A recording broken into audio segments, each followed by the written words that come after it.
प्रभु राम जिनकी प्राण प्रतिष्ठा जनवरी के महीने में यहाँ अयोध्या में हुई, आज रामचरित मानस की कथा लेकर आप न्यूयॉर्क पहुंचे हैं और यूनाइटेड नेशंस में कथा वाचन होने वाली है। क्या मैसेज है और क्या प्रभु राम का नाम गूंजेगा यूनाइटेड नेशंस में?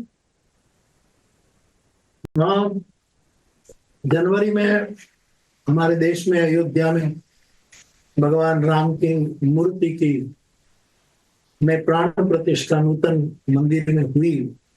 वो राम जन्मभूमि है और वहीं से पवित्र संदेश लेकर, राम जन्म का संदेश लेकर राम के जीवन को, वैश्विक जीवन को मैं न्यूयॉर्क स्थित विश्व संस्था के एक हॉल में बैठकर पूरी दुनिया को विनम्रता से, मेरे गुरु की कृपा से, हनुमान जी की कृपा से, पूरे विश्व को, जो उसका जन्म था, गीता में लिखा है कि जन्म और कर्म दोनों मेरे दिव्य है। तो भगवान राम का जन्म भी दिव्य और उसका जीवन भी दिव्य है।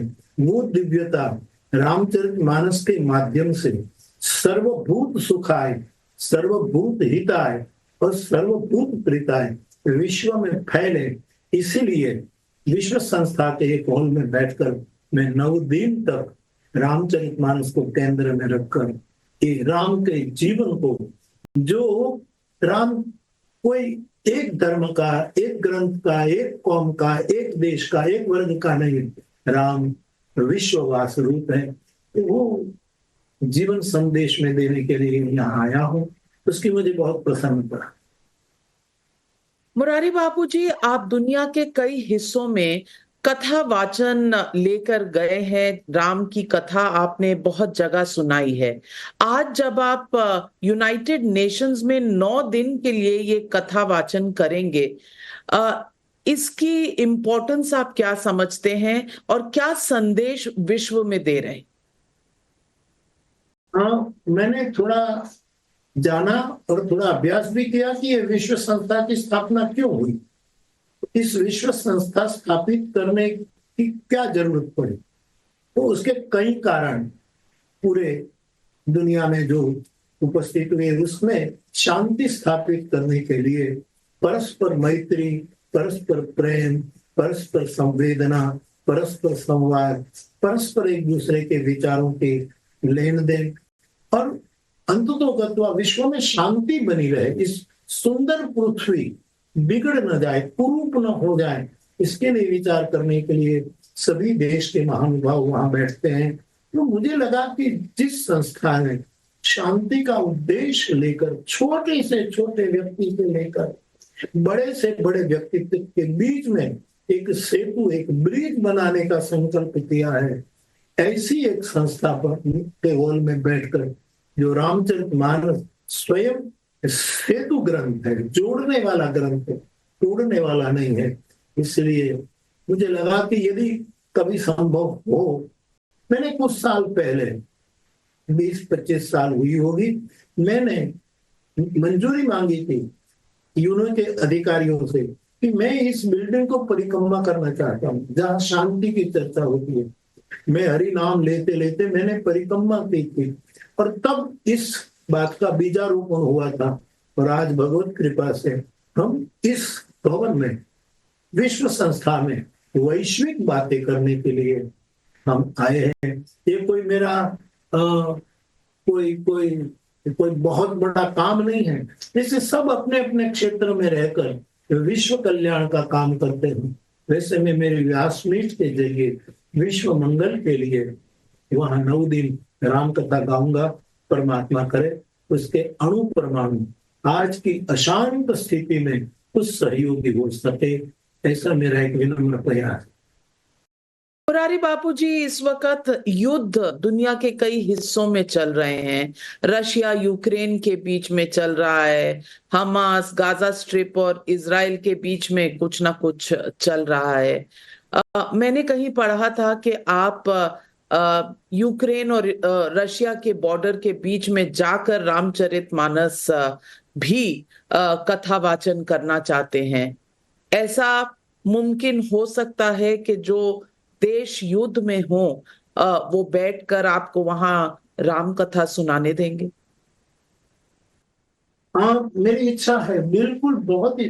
कोई इच्छा नहीं करता, मैं कामना नहीं करता, लेकिन जिस परिस्थिति में आज दुनिया है, जहां जहां ये युद्ध आज साल डेढ़ डेढ़ साल से चल रहा है और इतने निर्दोष लोगों की जान जा रही है, कितनी संपत्ति का नाश हो रहा है, कब ये पुनः ऊपर उठ पाएंगे?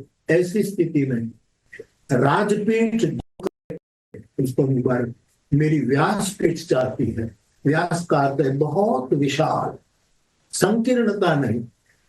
तो मेरी व्यासपीठ की एक हृदय की भावना है कि यदि मुझे इजाजत मिले तो दोनों देश के बीच में बॉर्डर पर बैठकर मैं 9 दिन रामचरितमानस का कथा गायन करूं। वो शस्त्र लेकर एक दूसरे पर तुले हुए, मैं शास्त्र लेकर दोनों के बीच में बैठकर ये कहना चाहूं, हृदय से कह रहा हूं, ये कहना चाहूं कि शस्त्र फेंकना हो तो मुरारी बापू पर फेंको, इधर से फेंकना हो तो इधर फेंको, इधर फेंको। मैं शास्त्र लेकर आप सबके बीच में स्वीकार और संवाद की स्थापना करने आया हूं, जो मेरे राम ने की थी, जो मेरे शास्त्रों ने की थी। हमारे वेद से लेकर कहा गया संगच्छध्वम संबद्धम, चलो हम साथ चले, साथ बोले और इस खूबसूरत पृथ्वी को विशेष खूबसूरत प्रदान करे, और जिसमें सबका सुख हो, सबका हित हो, सबके साथ प्रेम हो।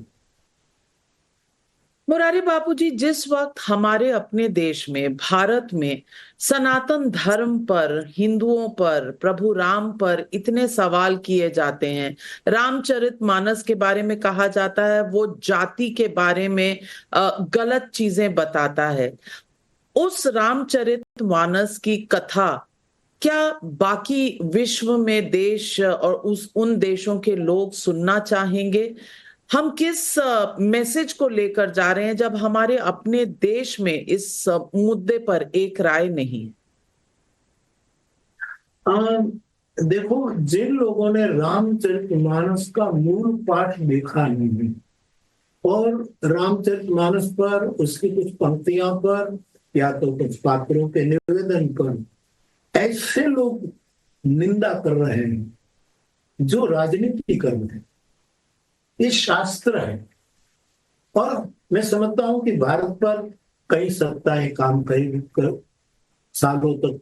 इनमें से सभी विद्वानों का एक मत है, मेरी भी आत्म प्रतीति कहती है कि कुछ बातें हमारे पवित्र और सनातन सदग्रंथों को बदनाम करने के लिए कुछ बातें अंदर डाली गई हैं। कुछ लोग वो ही वस्तु लेकर के, एक दो बात लेकर के ऐसी ऐसी अफवाह फैला रहे हैं। मैं कहूं क्या रामचरितमानस में और कुछ नहीं? मैं भी एक इंसान हूं, मैंने तो स्पष्ट रूप में 3 वस्तु रामचरितमानस में से उठाई, सत्य, प्रेम और करुणा। ये जो आलोचना करने वाले लोग हैं वो ये क्यों नहीं देखते और कुछ ऐसी घटिया बातें बोलते हैं। लेकिन एक बात याद रखें कि हिमालय को फूल फेंकने से नुकसान नहीं है, फूल को ही नुकसान है। और ये लोग आलोचना के फूल डाल रहे हैं, पत्थर नहीं डाल रहे। चलो, ये भी हिमालय की निंदक आवाज में पुष्प द्वारा हिमालय की पूजा कर रहे हैं।